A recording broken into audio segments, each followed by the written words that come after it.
Olá pessoal, tudo bem? Vamos então com mais um vídeo. Dependente de tudo que vem acontecendo, né, nos últimos dias aí, essa guerra em Israel, né, o ataque aí do grupo Hamas, né, do grupo terrorista. Infelizmente a gente tem que se deparar com tudo isso, né, com todos esses acontecimentos, toda essa tragédia. E na minha posição assim como cristão, né, a única coisa a ser feita é orar em favor de Israel, né? Em favor dos palestinos que são inocentes, né? Das pessoas que não querem a guerra, que não fazem parte desse tipo de grupos terroristas, né? Então é isso.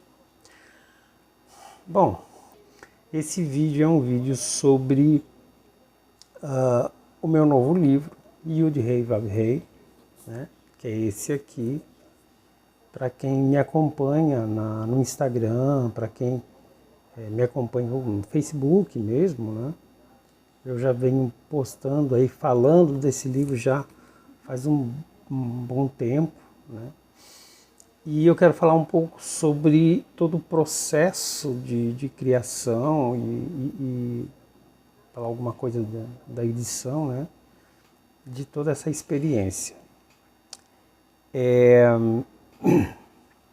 Em primeiro lugar, eu também já disse algumas vezes que esse novo livro, ele está abrindo uma nova fase de trabalho poético, né, na minha vida. Eu comecei com meu primeiro livro publicado em 2005, é Origami de Metal, esse aqui foi o primeiro, 2005. O segundo, A Mulher Vestida de Sol, em 2007. E o terceiro livro, aqui é A Beleza de Todas as Coisas, que foi publicado em 2013. Então, os três primeiros livros e o ano passado, o quarto livro, que é esse aqui, o Nerval, né? Os três primeiros livros, então, eu encerro uma fase da minha escrita. O Nerval é um livro de transição, mas ainda assim ele tem muitos elementos dos anteriores, né? Mas eu considero como um livro de transição para uma nova fase, que é essa que eu estou entrando agora, começando com este livro aqui, que na realidade é o primeiro livro de uma trilogia. Tá? O segundo livro já estou acho que quase na metade dele. Então, e aí vai ter um terceiro, né? Para compor aí todo o conjunto dessa nova fase. Como é uma nova fase, eu decidi algumas mudanças, né? Fazer algumas mudanças, e entre elas foi a questão da publicação em editoras convencionais, né? Sejam pequenas, médias, né? Seja editoras ou prestadoras de serviços. Eu nunca gostei muito das prestadoras de serviço, então eu sempre busquei editoras que tivessem aí um mínimo de comprometimento com a escrita, com a literatura, com a poesia, né? Que tivessem um mínimo de avaliação dos trabalhos recebidos. E foi então que eu decidi fazer diferente com essa nova fase, fazer uma autopublicação, né? Uma publicação, alguns chamam de publicação independente, eu acho que a autopublicação é mais correto, é mais assertivo, porque você tem uma plataforma onde você vai fazer a edição do seu livro. A plataforma vai disponibilizar então todas as ferramentas para você fazer essa edição, né? Ou pelo menos o básico dela, né? Para você fazer capa, fazer toda a parte da edição. E você tem que correr atrás do resto também, né? No caso dos registros, ISBN, ficha catalográfica, né? E eu decidi então fazer dessa forma, como autopublicação. Eu confesso que eu tinha um certo preconceito, eu não confiava muito, eu tinha um certo preconceito com relação a essas plataformas, a questão da autopublicação, né? Então eu sempre olhei assim meio com uma certa distância até o início desse ano, quando então resolvi fazer a publicação desse livro, já entendendo que eu estava entrando numa nova fase da minha escrita. Bom, por que uma nova fase? Eu tento explicar um pouco no prefácio do livro, no texto de abertura, né, que eu chamo de O Abismo de Deus, em que eu trago a ideia daquele conceito que nós temos de tradição canônica que nós herdamos então da antiga Grécia, né, o cânone greco-romano, vamos dizer assim. Então você tem os grandes poetas gregos, né? Logo em seguida você tem os poetas de língua latina, né? Você tem o grego, por exemplo, o maior deles, Homero, né? Que é a grande referência, mas tem tantos outros. E aí você tem, por exemplo, Virgílio, né? Como um outro grande poeta da língua latina. Então, formaram-se, né, o cânone ocidental através dessas duas grandes literaturas, a greco-romana, a greco-latina, e nós recebemos isso de herança. Só que existe um outro cânone, não sei se pouco reconhecido, que é o cânone bíblico, né? Das escrituras, né? da tradição judaico-cristã. E é interessante que o próprio William Blake ele comentou que a Bíblia, as escrituras, elas fazem parte então de um cânone literário ocidental. Então, ou mais importante que o cânone greco-romano. Entrando nessa obra, nessa nova fase, colocando então essa discussão entre os cânones que nós recebemos de herança. Eu acabo resgatando um pouco daquela poesia mais formal, né, com as regras fixas. Claro que,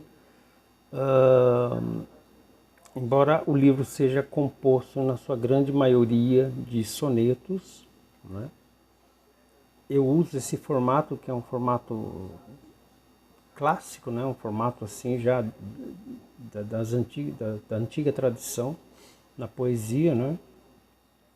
E eu também um outro formato poético que é a epopeia, ou o épico, né? Que é um capítulo que é intitulado Jonas, é o segundo capítulo aqui do livro. E então eu conto a história do profeta Jonas no formato de uma epopeia, né? Uma epopeia aqui, uma mini epopeia, se posso dizer dessa forma, de 15 cantos. Então, com toda a estrutura de uma epopeia, né? Que se inicia, né, com o canto 1, que é um prólogo, depois o canto 2 tem uma invocação, o canto 3 uma dedicatória, O 4 é um relato, né? Onde, então, eu vou falar sobre toda a história do Jonas, que é aqui dentro da epopeia como o herói, né? Da história, né? E, inclusive, o último vídeo que eu fiz aqui no canal é sobre o livro de Jonas. É uma história muito conhecida, né? Uma história bíblica. Quem quiser saber um pouco mais, é só assistir então o vídeo anterior.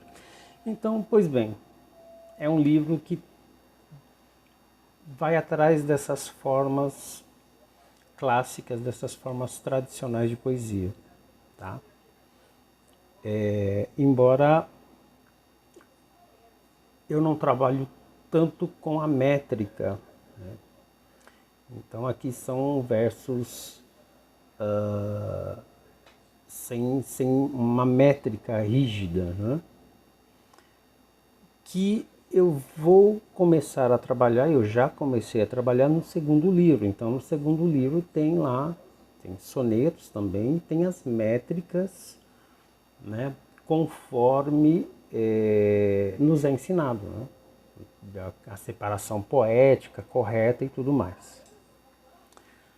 Tá, então esse já é um ponto que vai diferenciar da minha primeira fase, porque a minha primeira fase se trata da poesia moderna, né? Da poesia sem rima, né? Sem os versos brancos, os versos livres, então não tem essa fixidez, não tem essa forma da poesia tradicional, da poesia, né, tida como clássica.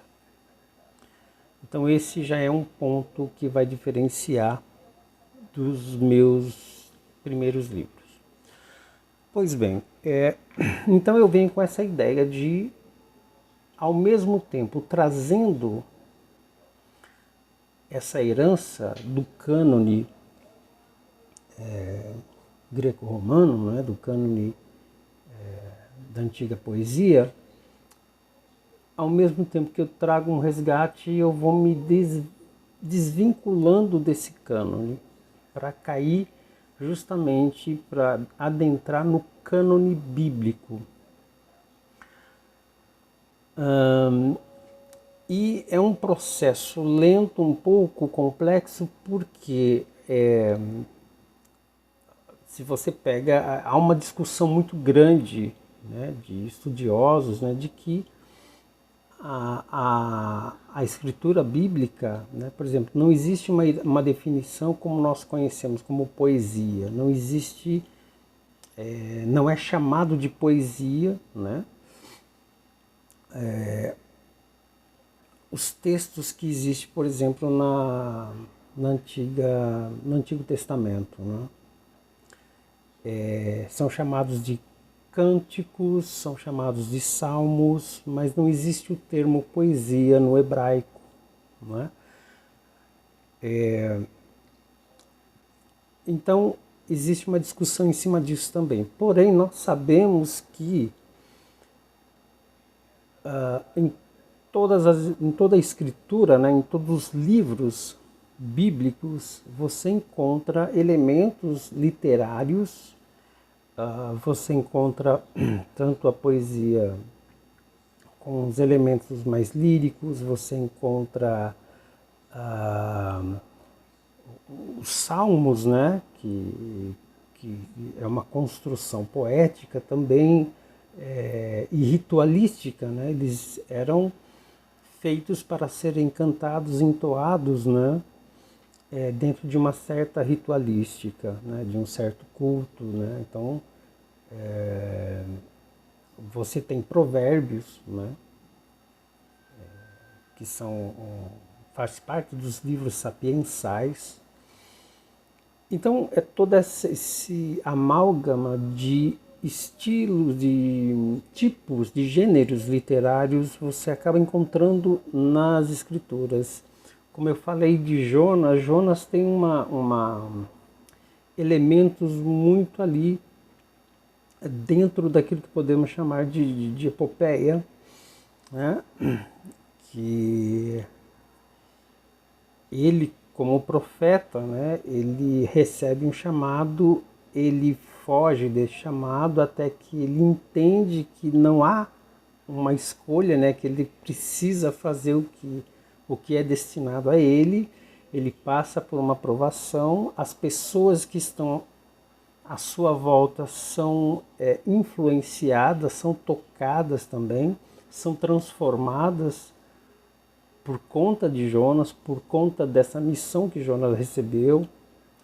E aí então ele passa por toda uma provação até chegar no seu destino e lá fazer o que tem que ser feito, né? E dentro da história de Jonas tem esses elementos heróicos, tem o elemento sobrenatural, né, de ser engolido por um grande peixe, por uma baleia, ou enfim, de ficar 3 dias dentro do estômago desse animal e depois ser vomitado por esse animal na praia.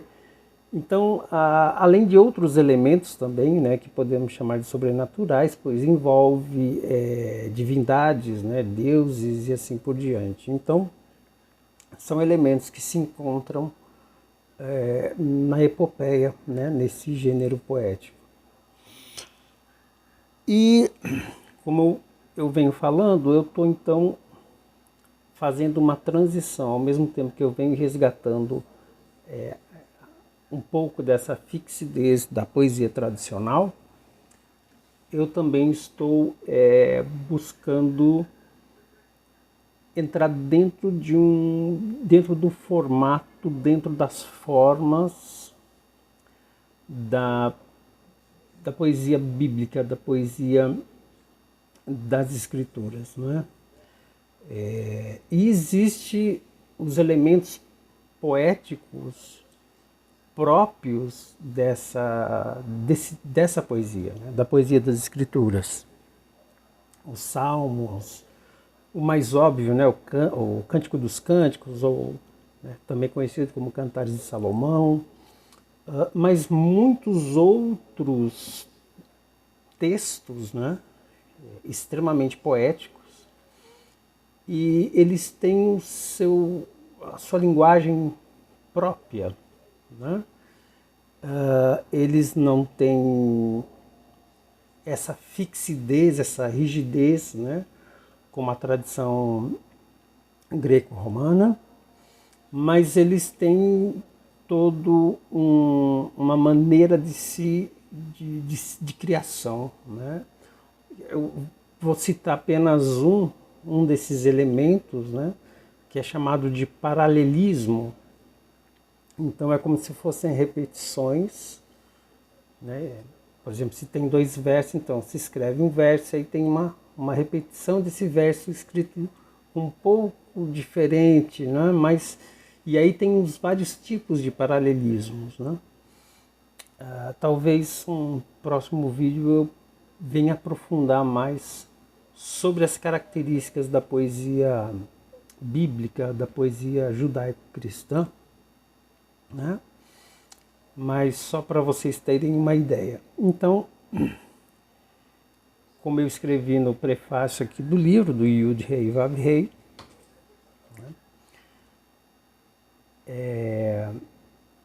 eu estou então começando a fazer essa transição já no primeiro livro, e isso vai sendo mais intenso a partir do segundo livro, em que eu vou mergulhar mais dentro das formas da literatura, das escrituras, né, da poética bíblica.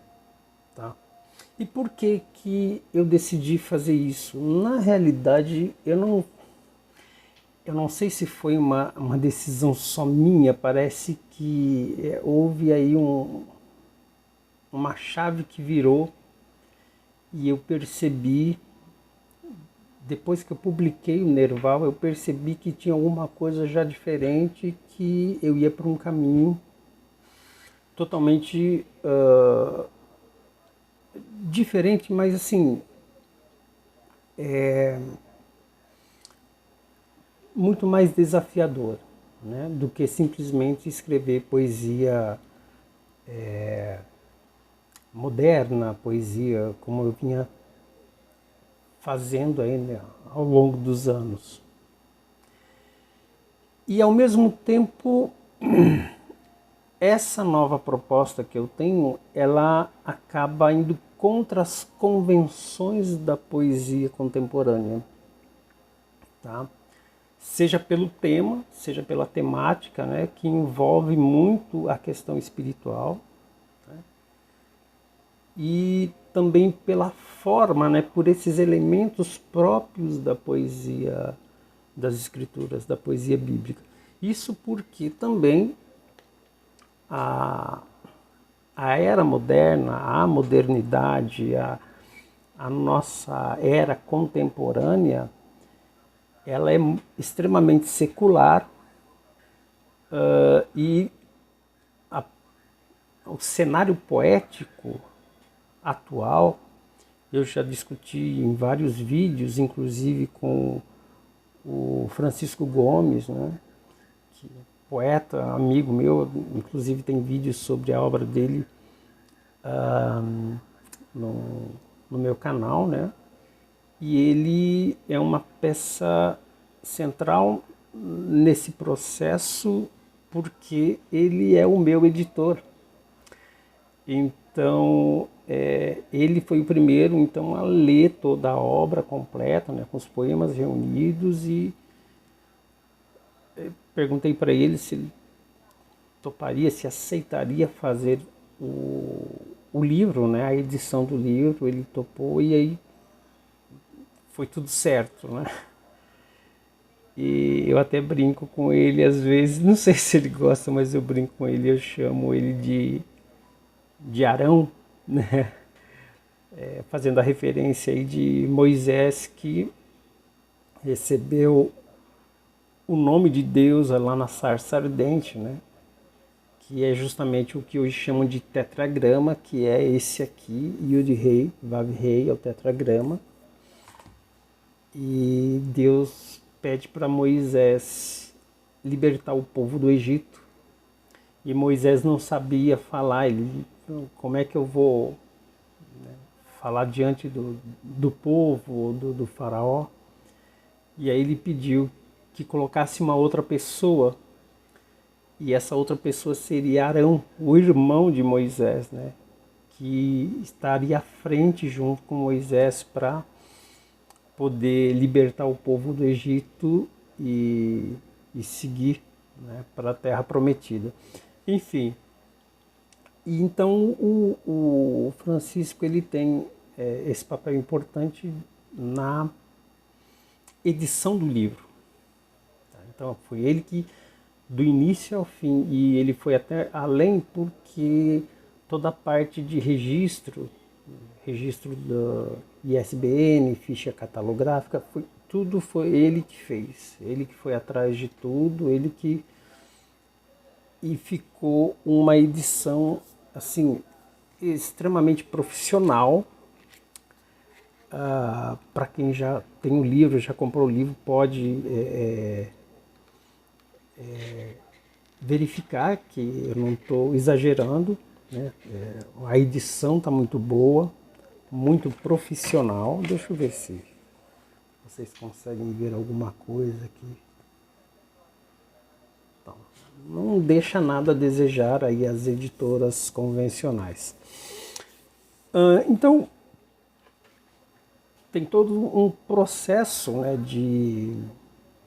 de edição que eu vou deixar que o Francisco conte para nós na live do dia 14. Eu farei uma live de lançamento do livro, uma live no Instagram. E convidei o Francisco, né, e ele confirmou. Então no dia 14, próximo sábado, às 19 horas, a partir das 19 horas, a live no meu perfil Matheus Melo Machado. Eu vou deixar todas as informações aqui abaixo na descrição do vídeo, tá? E já de antemão convido vocês. Então, nessa live, o Francisco vai poder falar da parte dele, que é a parte da edição, de como foi. E eu vou deixar para falar um pouco também sobre a minha experiência com a autopublicação com a Wiclap. Não era uma ideia que me agradava muito assim, mas isso mudou completamente. E até quero parabenizar o pessoal da Wiclap, né, por esse trabalho todo da plataforma, né, da editora Wiclap. Tem uma outra parte que seria o processo da criação do livro. Como é que eu escrevi esses poemas? Alguns dos poemas já estavam meio que prontos, assim como que rascunhos, né? Mas eu vim e retrabalhei esses poemas, mudei muita coisa, né, do que era no rascunho, do que era ali no original, aquele esboço, e até chegar no ponto em que chegou, em que está no livro. Eu acho ainda um pouco cedo tocar em certos assuntos com relação à criação, até para eu não cometer nenhum equívoco. O que eu posso adiantar é que, como eu estou diante de um conceito, de um cânon, de uma influência que ela tem um lado muito forte dentro da espiritualidade, porque nós estamos falando, quando se fala em escrituras sagradas, logo vê que está envolvido aí a questão da religião, da crença e tudo mais. Porém, a poesia greco-romana, né, a poesia desde Homero, ela também nasceu dentro aí de um contexto que também pode-se dizer religioso, porque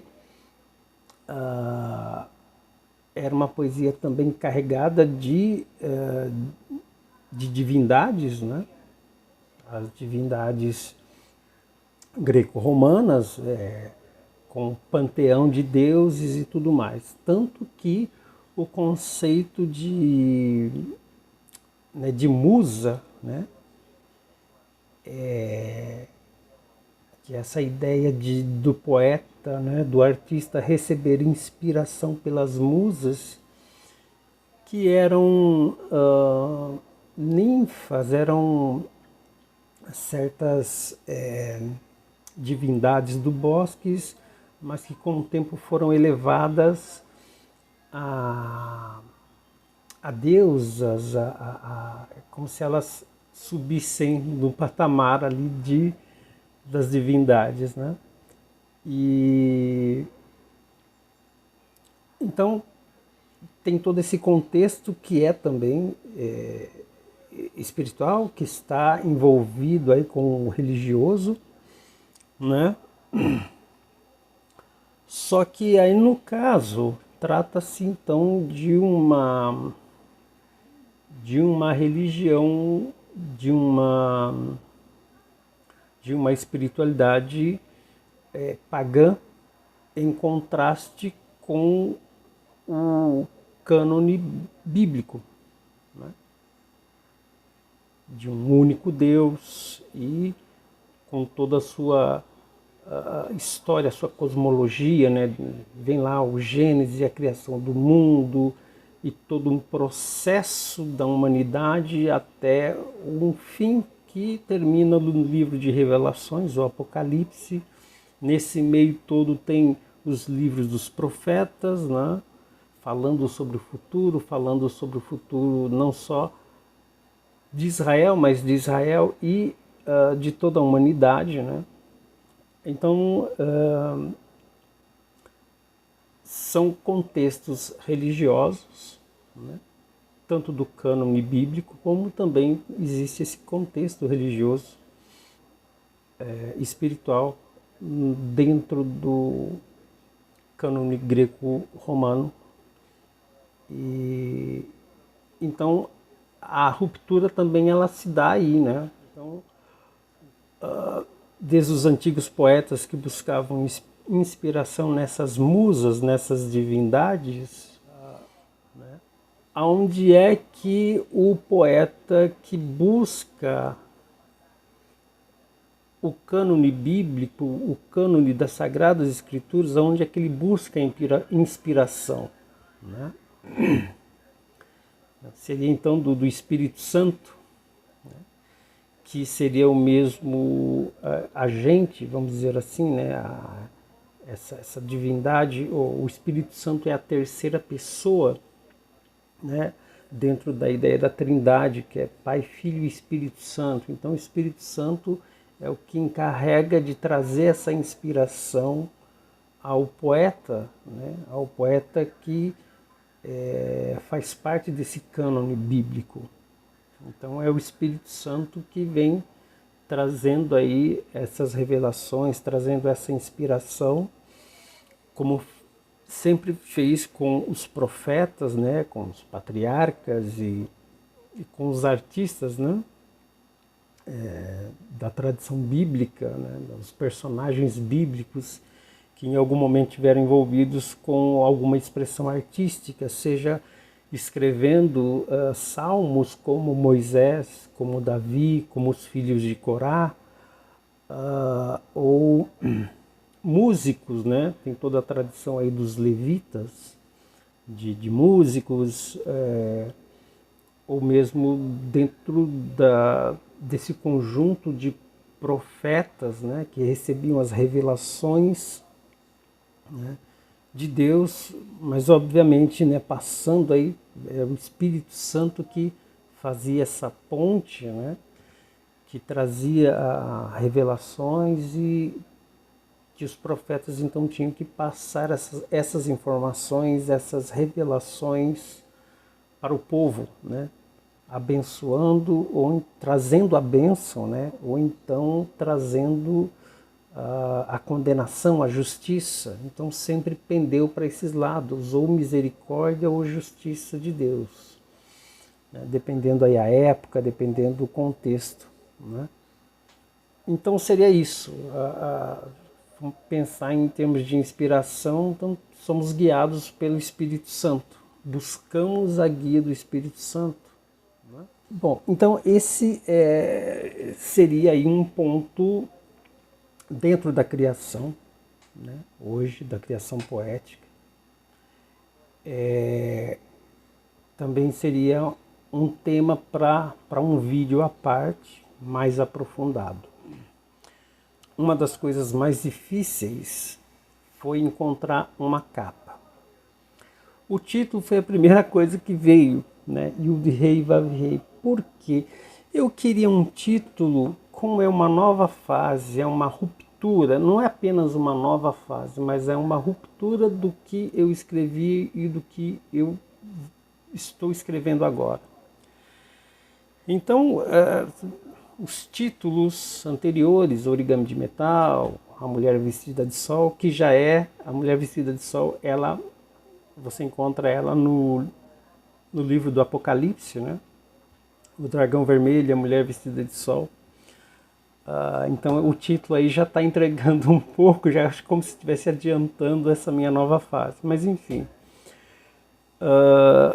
A Beleza de Todas as Coisas, Nerval, são títulos comuns, traz um significado, né? A Beleza de Todas as Coisas, né? Origami de Metal e assim por diante. Traz alguma imagem, alguma informação. Agora, eu queria um título que fosse além disso e que não entregasse tão facilmente assim. E aí me veio como um chamado, né? Yud-Hei Vav-Hei, que é o tetragrama, né? O nome que Deus revelou a Moisés. Moisés estava lá atrás do seu rebanho, né? Ele era um pastor de ovelhas. Uma se desgarrou, ele foi atrás e aí Deus aparece para ele, né? Através de uma sarça ardente, pegando fogo. E lá Deus revela o seu nome. Por que revela o seu nome? Porque ah, desde do início, né, de Gênesis, Adão e todos os personagens, Deus ele não tinha, ele era chamado por alguns adjetivos, mas ele era muito chamado também, né, o Deus desconhecido, o Deus que não tem nome. E com esse tetragrama ele passa a ter um nome, né? A tradução, a mais comum é eu sou o que sou, né? Porém, dentro da tradução assim do hebraico, né, fica mais assertivo dizer eu serei o que serei ou eu serei aquilo que tu queres que eu seja. Sobre o título desse livro, sobre esse tetragrama, eu falo no final do livro, tem um pós-fácil, em que eu falo então sobre o nome de Deus. Não dá para ver, né? O nome de Deus. Então eu explico toda essa questão, né, do tetragrama, do nome de Deus. E acaba não sendo um nome porque ele não tem uma pronúncia. A pronúncia dele mesmo se perdeu com o tempo. Se é que houve alguma, ela se perdeu. Então hoje não tem como se pronunciar isso aqui, né? E é engraçado, né? Porque Moisés pediu a Deus um nome, né? Com que eu, como devo chamá-lo, como devo apresentá-lo ao povo e ao faraó, né? E aí Deus deu esse pentagrama.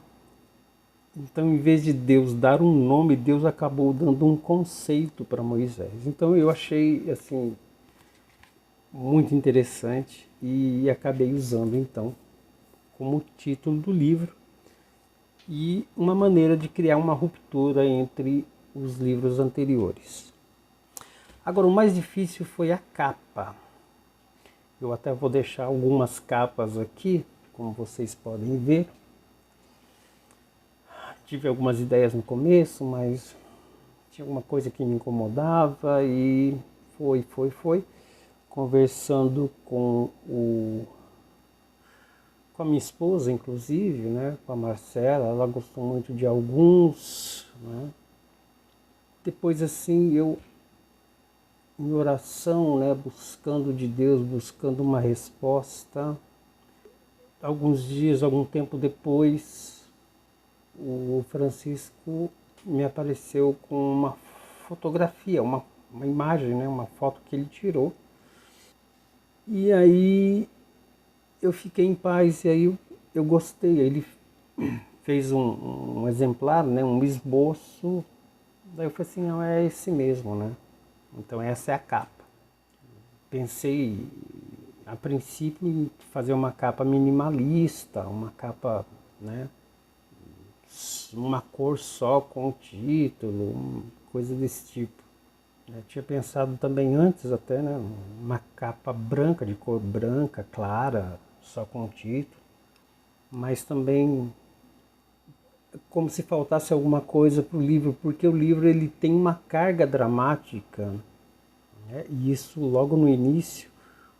O primeiro capítulo do livro chama O Vale dos Abortados, em que eu faço inclusive um paralelo com o Dante Alighieri, né, com o Inferno de Dante. Na época de Dante não havia essa questão do aborto como existe hoje, né? Mas se existisse, com certeza Dante colocaria, arrumaria um lugar ali no inferno dos círculos infernais as pessoas que cometem aborto, que são pró-aborto, né? Então eu coloquei essa ideia, um capítulo que tem 7 poemas, né? São 7 sonetos. Então ele já vem com, o livro já abre com uma carga dramática, né? Um assunto aí tão atual e sensível ao mesmo tempo, né? Para muita gente. E então uma capa minimalista, uma cor só, acho que ia faltar alguma coisa. Não ia representar o livro como um todo. E essa capa aqui, que é um pôr do sol, porém um pôr do sol bem diferente, né? A princípio eu fiquei com medo, eu achei que poderia ficar clichê, né? Capa de pôr do sol, poesia e tal. Mas eu vi que ela tem uma carga dramática, ela não entrega de cara que é um pôr do sol, é o que? Esse vermelho forte, as trevas em cima, né? Essas nuvens escuras. Então eu achei que tem mais a ver com esse teor dramático do livro. Então basicamente é isso que eu queria falar. Então o futuro é o seguinte: esse é o primeiro livro de uma trilogia, estou no segundo livro, e um pouco mais sobre esse primeiro livro, então, na live de sábado, no dia 14, Yud Rei Vav Rei, lançamento desse livro pelo Instagram, no meu perfil Matheus Melo Machado. Mais uma vez, vou deixar todas as informações aqui embaixo, tá? Para quem não sabe, o meu perfil Biblioteca de Babel no Instagram, ele foi hackeado, então eu não tenho mais perfil Biblioteca de Babel no Instagram. Eu tenho o canal no YouTube. No Instagram eu tenho um outro perfil chamado Poiesis Religare, que vem com esse conceito dessa nova fase, né, de uso religare, né, de religião, mas de religare, né, de ligar o ser humano a algo divino, né, ligar terra e céu, fazer esse religamento através da poesia. Né? Então eu tenho esse novo perfil, Poiesis Religare. E é um conceito também porque fala dessa impossibilidade da linguagem humana descrever as experiências espirituais. Tá? E essa impossibilidade mostra que a nossa linguagem ela decaiu desde a aurora dos tempos. Então eu acredito nisso, que como nós estamos num processo de queda ainda, de decaimento, de queda, a nossa linguagem também ela faz parte desse processo de queda, e a linguagem que nós temos, né, ela está cada vez mais distante do mundo espiritual, ela está mais distante de poder expressar ou interpretar as experiências espirituais, né? Aquilo que está do outro lado da existência. Tá? Então existe isso também. E eu penso que esse é o próprio papel da poesia, né? De você fazer esse religare, de você ligar céu e terra. Tá? E essa ideia ela é muito forte. Eu vejo que ela é muito forte dentro do cânone bíblico, né? De religar, de ligar céu e terra, né? De você voltar a falar, né? A compreender, a falar com Deus, a falar com o mundo espiritual, né? A entender o mundo espiritual. Então é isso, pessoal. Eu agradeço a vocês mais uma vez. Deixe aí comentários, likes, perguntas. Inclusive, preparem perguntas aí para a live do dia 14, né? E estejam presentes, estão todos convidados. Comente, compartilhe, né? Deixa aí a tua dúvida, a tua pergunta também, o teu comentário, enfim. E é isso. Mais uma vez, obrigado e até mais.